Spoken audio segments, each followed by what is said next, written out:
Hello again, everyone. I'm Dr. Russell Homan.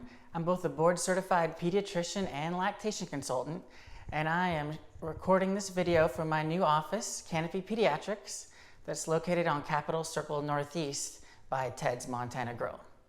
So today's video is going to be about fever. With the flu season in full swing and the coronavirus on the way, I've had a lot of friends and family asking me, when should they be concerned about a fever? When should they call their doctor? When should they go to the emergency room? For how many days is a fever okay? So in this video, we're going to go over a lot of those details.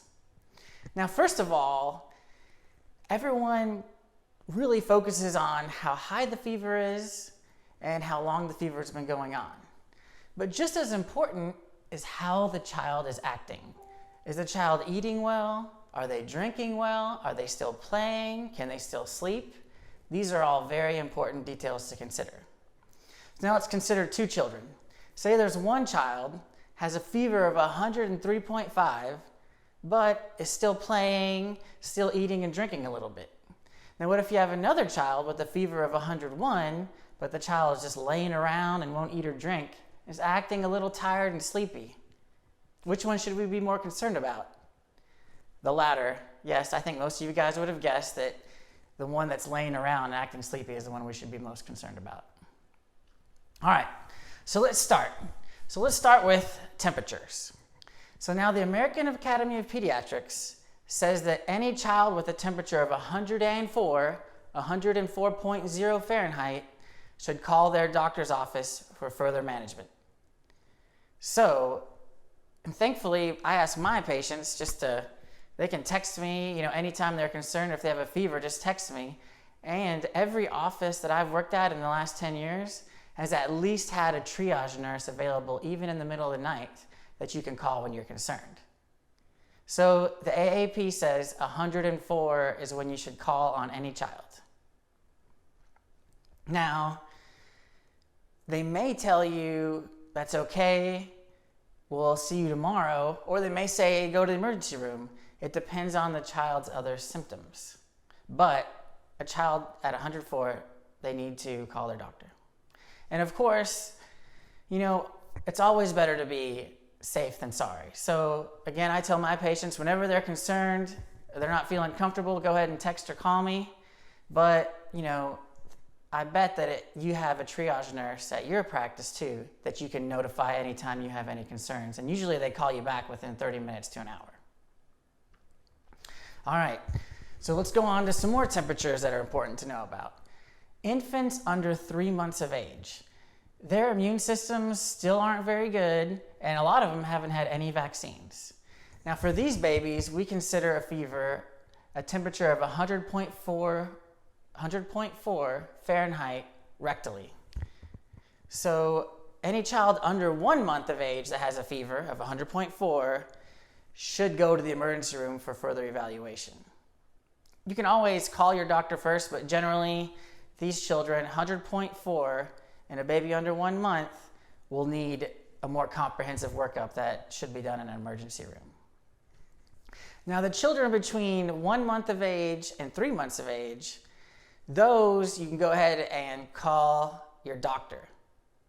I tell my patients that they should just see me the next day if everything else is okay, like they're eating well, they're drinking well, they're not fussy, but they have a fever just over 100.4. But every pediatrician manages this differently.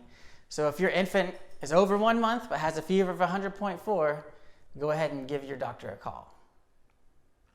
All right, so again, now when you hit people or children over 3 months of age, we consider a fever 101 Fahrenheit, 101.0. Now in these children, it depends on their age and how long it's going on for. So a child between 3 months and 6 months, if they have a new fever, you should call your doctor. In the middle of the night or during the day, new fever, 3 months to 6 months. Now, 6 months to 2 years, if it's been going on for over a day, then you should call your doctor. And then 2 years and over, if it's been going on for 3 days or more, go ahead and give your doctor's office a call. Now, all those are assuming that there is not another concern that would make you call your doctor's office earlier. So say you have a 3-year-old, the child's 101, but this kid is just fussy and just yelling and screaming, go ahead and call your doctor. Or if you're concerned there's a life-threatening illness going on, that's when you can either call 911 or go straight to an emergency room. So some other examples of when you would just, go to an emergency room would be if your child has a fever and like a stiff neck and you could be worried about meningitis. Or if there's a fever and they're acting just very tired and lethargic and you can't wake them up, that's another time you might want to call 911 or go to an emergency room. Or if there's a fever and like the dark rash on their body, like almost a blood rash, that can be meningococcemia meningitis, which is very dangerous. That would be another time to go to the emergency room. All right, so that's pretty much it. I know that was a lot of information. You can go back through it again where I went through the fever and the age and days. And then also just remember 104 in any child. You should urgently call your doctor. And I plan on talking about cough as well, when you should call your doctor about cough in the next coming days, and even just a runny nose, when you should be concerned about that. So again, I'm Dr. Russell Homan. You can see my practice's information at canopypediatrics.com. And thanks for watching. Bye.